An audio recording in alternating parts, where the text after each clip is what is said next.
Hello everyone, this is Rita Singh. Welcome to my class. So today's topic is why does a country need a constitution? किसी भी देश को संविधान की क्यों आवश्यकता होती है?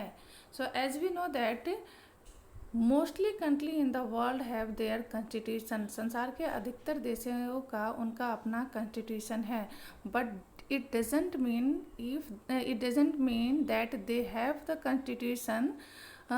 इसका ये मतलब हरगिज़ नहीं है कि अगर उनके पास कॉन्स्टिट्यूशन है that means they are the democratic, तो वो प्रजातांत्रिक ही सरकार ही है.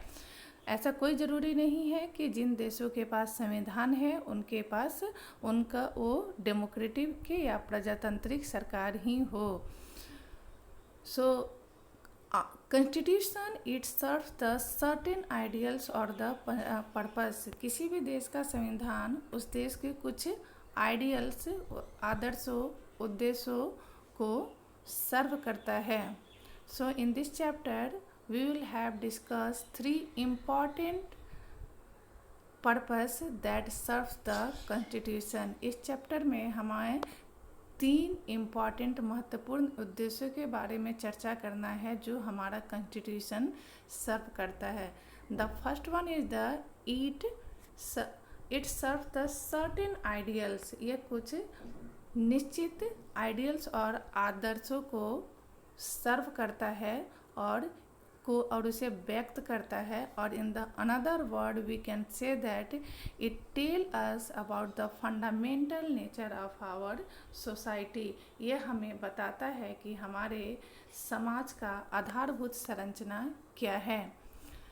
So as we know that in any country more than one communities live together. किसी भी देश में एक से ज़्यादा समुदाय के लोग रहते हैं and they can share their certain beliefs. ऐसा हो सकता है कि वो अपने विश्वासों को एक दूसरे के साथ शेयर करें, but it is not necessary that they can be agree on all issues, कि वो सभी इशू पे, सभी समस्या पर एक दूसरे से सहमत या एकमत हो.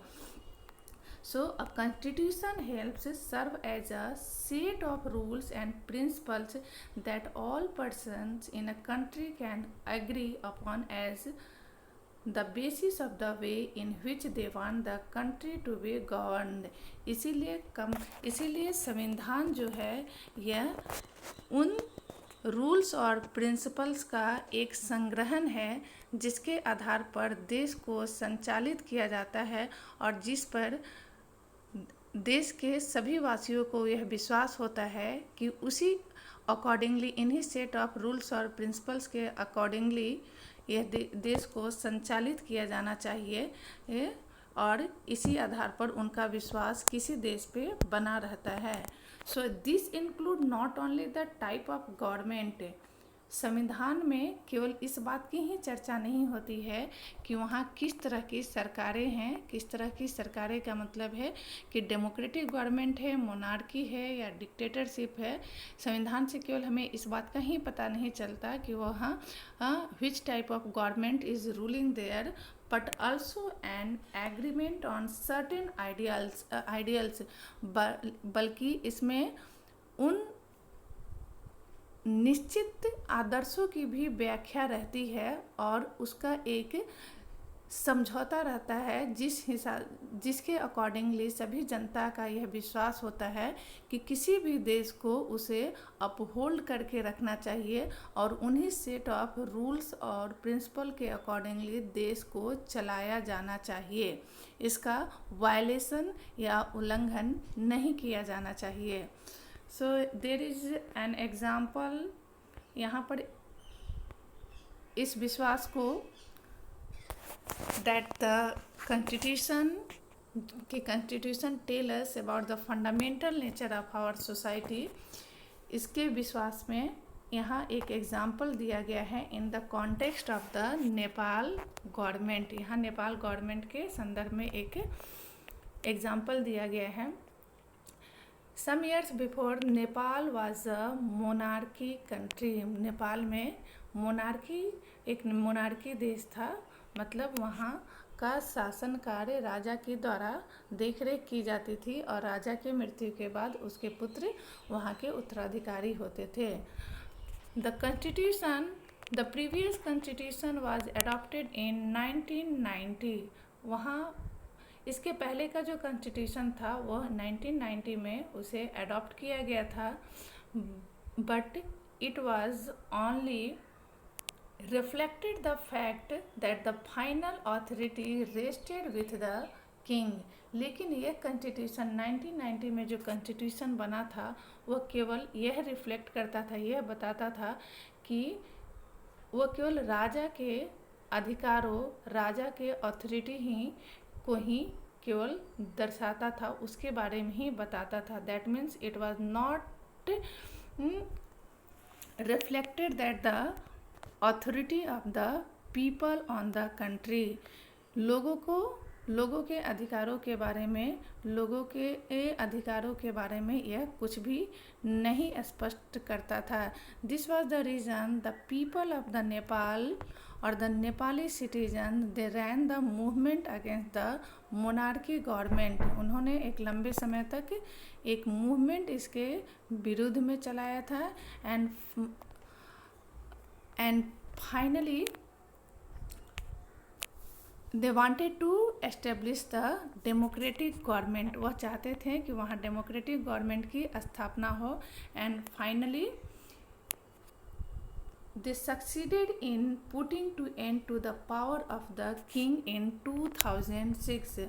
और अंत में उनके इस प्रयास, इस आंदोलन को सफलता मिली 2006 में और वहाँ पर डेमोक्रेटिक शासन का स्थापना हो पाया। But and the people were allowed to write a new constitution for the Nepal. और वहाँ के लोगों को यह अधिकार मिला कि डेमोक्रेसी के बल देने के लिए और उसके अकॉर्डिंगली संविधान लिखने का अधिकार दिया गया।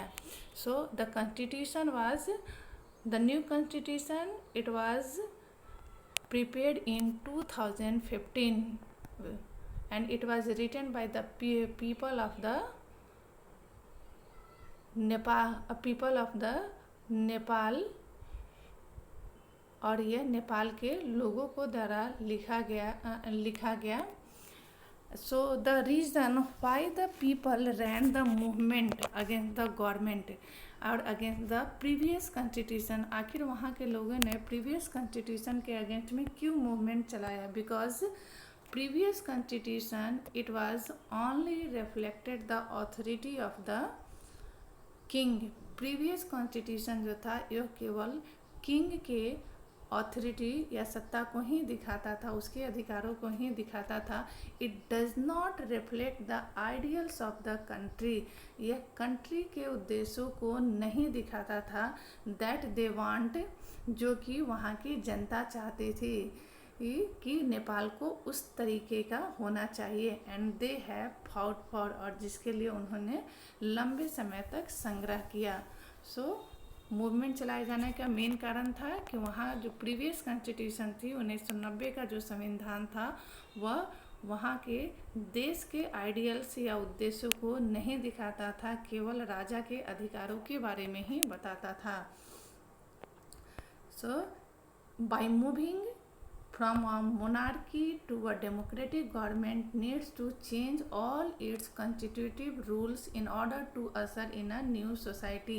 So monarchy से जब ये डेमोक्रेटिक कंट्री के रूप में जब इसमें चेंजेस आया तो इसके साथ साथ उसमें कुछ कॉन्स्टिट्यूशनल चेंजेस आने भी जरूरी थे, जो यह दिखाता है कि नेपाल का शासन एक डेमोक्रेटिक शासन, एक प्रजातांत्रिक शासन है। And this is why the people of Nepal are in the process of writing a new constitution for the country. और उन्होंने लिखना एक नया कॉन्स्टिट्यूशन डेमोक्रेसी के अकॉर्डिंगली लिखना शुरू किया। And it was completed in 2015 और 2015 में यह बनकर तैयार हो गया। That reflected the Nepal as a democratic country, जो नेपाल को एक डेमोक्रेटिक कंट्री के रूप में दिखाता है। So this was the first purpose that the constitution serve. ये था पहला उद्देश्य जो कॉन्स्टिट्यूशन या संविधान सर्व करता है किसी भी देश के लिए। Now in the next topic I will discuss about the some other purposes that why does a country need a constitution, कि किसी भी देश को संविधान की क्यों आवश्यकता होती है। Please do the comment in the comment section and like share and subscribe my channel.